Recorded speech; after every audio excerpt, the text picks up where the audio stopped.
PCI Express. Ils sont là ici en noir et on en a différentes tailles. On retrouvera différentes tailles sur les éléments. Donc je vais enlever déjà la carte graphique. On les voit. Hop. Donc on a du PCI Express 1 qui est le plus petit. On va avoir du PCI Express 4 qui va être en intermédiaire, du PCI Express 8 comme celui-ci et du PCI Express 16 comme ici. Le 1, 4 et 8 c'est pour des cartes d'extension. Alors ils sont plus rapides les uns les autres, hein. Plus on monte en x1, x2, x4, x8 ça va plus vite. Ceux-là ils sont prévus justement pour des cartes réseau ou des cartes d'extension, cartes audio, etc. Et puis les PCI Express 16 on en trouve de plus en plus sur les cartes mères 2. C'est pour les cartes graphiques et pour qu'elles puissent travailler en binôme, qu'on puisse ajouter deux cartes graphiques par exemple sur le PC. Donc on peut avoir deux cartes graphiques identiques qui vont travailler en simultané. Voilà pourquoi il y en a deux. Ensuite, ce qu'on va retrouver, donc les barrettes mémoire qui sont en format DIMM, DDR1, 2, 3, voire 4 désormais. Ce qui va changer sur une carte DIMM, ça va être l'emplacement de l'encoche. Ici, qui va déterminer si c'est une DDR2, DDR3, DDR4, et le nombre de broches que vous avez, ici, métalliques, qui sont plus ou moins espacées ou plus ou moins grosses en fonction des différentes DDR que l'on a. Là, ici, on voit bien, carte de 2 Go, PC2 pour dire que c'est la DDR2, 6400E, c'est pour indiquer sa vitesse et sa fréquence de fonctionnement, sa rapidité. On trouve des slots mémoire qui ont des couleurs différentes. Donc on a ici ce qu'on appelle des banques. On a une banque blanche et une banque noire qui marchent toujours par deux. Alors pourquoi on a des couleurs différentes? C'est pour indiquer les numéros en fait des DIMM. Donc on va avoir DIMM 1, DIMM 3 et DIMM 2, DIMM 4. Celles-ci, la 1 et la 3, elles vont fonctionner ensemble. Elles seront pour faire du dual channel, donc pour avoir des cartes mémoire qui fonctionnent ensemble systématiquement. Donc comme ça on écrit en même temps et sur l'une et sur l'autre, et donc ça va plus vite. On peut faire la même chose avec la 2 et la 4, les barrettes blanches.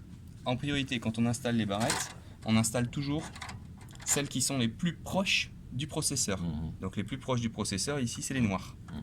Donc je vais mettre ma première barrette ici à côté du noir, à côté du processeur sur la noire, et puis je vais mettre la deuxième pour qu'elle fonctionne en même temps que ma première. Je vais la mettre sur l'autre banque noire. Il faut toujours les mettre par deux, je pourrais pas en rajouter qu'une ici. Je peux en rajouter une. Le problème c'est que si on veut fonctionner en dual channel, ouais, bah oui, si j'en ai trois, automatiquement toutes vont fonctionner en single. Ah oui, d'accord. Voilà. Donc c'est soit on est que en dual, donc on remplit 2 ou 4 banques, soit on fonctionne en single et après là il n'y a plus d'intérêt. L'intérêt de ne pas les mettre côte à côte sur les banques 1 et 2 par exemple, c'est pour éviter qu'elles ne chauffent aussi, puisque les barrettes mémoire elles fonctionnent à une vitesse quand même assez élevée, donc l'air qui va passer au milieu va permettre de les refroidir. Donc si on les éloigne comme ça a été fait ici sur cette carte mère là, entre la 1 et la 3, c'est pour pouvoir les refroidir plus facilement. Il n'y a pas de précaution particulière pour manipuler ces cartes électroniques au niveau électrostatique ou autre? Le mieux c'est de se décharger électrostatiquement avant d'y toucher. Donc on touche une partie métallique, une carcasse métallique avant de mettre ses doigts dessus, mais c'est pas très très fragile en fait. Il y a des éléments qui sont plus fragiles que ça. Donc sur la carte mère on a fait à peu près le tour, hein. On va retrouver juste le slot d'alimentation, un slot ici pour un lecteur de disquette qui n'existe quasiment plus. Je connais que c'est un lecteur disquette parce que c'est marqué FDD à cet endroit là à l'intérieur. Alors, FDD. Voilà. Les ports SATA, là encore une fois on a un port SATA qui est d'une couleur différente, le bleu c'est le SATA 0, c'est pour dire que c'est le premier qui sera analysé. Donc là sur le PC d'ailleurs il n'a pas été bien câblé, normalement le disque dur devrait être branché directement sur le SATA 0 pour être analysé en premier et démarrer sur le disque dur. C'est juste le gain de temps de quelques millisecondes en fait, puisqu'il n'aura pas à analyser les autres ports pour aller chercher son OS. Une pile qui est installée sur la carte mère pour pouvoir garder les informations du BIOS. Ce qu'on appelle le BIOS, c'est le Basic Input Operating System. C'est l'équipement qui va permettre de faire l'analyse de tous les périphériques qui sont installés sur la carte mère au départ. Donc la carte mère fait son diagnostic, elle vérifie qu'elle a un processeur, elle vérifie qu'elle a de la mémoire, elle va vérifier qu'elle fonctionne correctement et qu'elle peut communiquer avec un clavier, une souris par exemple. Et donc tous les paramètres que l'on change et que l'on modifie sont enregistrés dans une partie flash de cette mémoire BIOS. Et donc c'est stocké avec la pile. Le jour où la pile est HS, ou défaillante, ou enlevée, ça va effacer tous les enregistrements que l'on fait, toutes les configurations qu'on en a faites sur le BIOS. Voilà.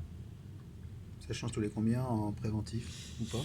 Ça ne se change jamais en préventif. L'alerte de la pile faible, elle va être donnée déjà par le PC, souvent au démarrage, pour dire qu'il n'a pas gardé la date ou l'heure, par exemple. Donc, on peut le changer comme ça. Après, les paramètres du BIOS, quand le BIOS revient par défaut, le PC il les marque quand même. Hein. C'est juste une question de différence d'analyse, etc.